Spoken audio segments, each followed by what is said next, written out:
धड़कत है का खरा मोर भोंदू दिल के मोर होके तोरवा धड़कत है।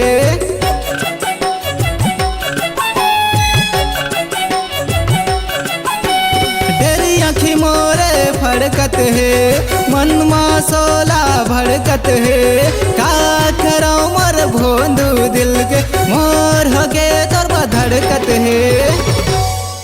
जो चीज लते छुआस वो तोर हो जाए हो जला तोर प्यार मिले ना वो तकदीर मोर हो जाए वो तकदीर मोर हो जाए। ठेंगा कोटमा गुलाबी गुलाबी तार होटमा ठेंगा कोटमा गुलाबी गुलाबी तार होटमा।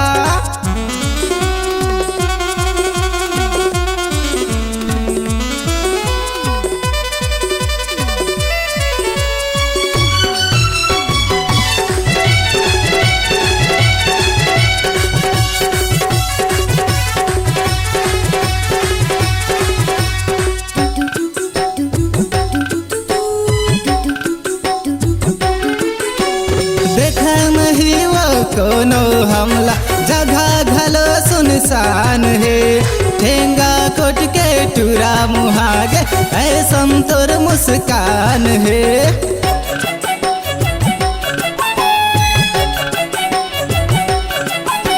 देखा नहीं वो कोनो हमला जगह घलो सुनसान है ठेंगा कोट के टूरा मुहागे ऐसन तोर मुस्कान है। तोर माया ला मोर माया मा घोल दे सुने बर कबले तरसा तोहर रानी आई लव यू बोल दे। ठेंगा कोटमा गुलाबी गुलाबी तार होटमा ठेंगा कोटमा गुलाबी गुलाबी तार होटमा।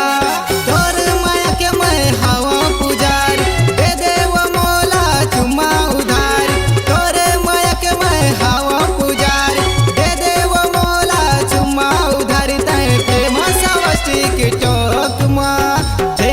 ठेंगा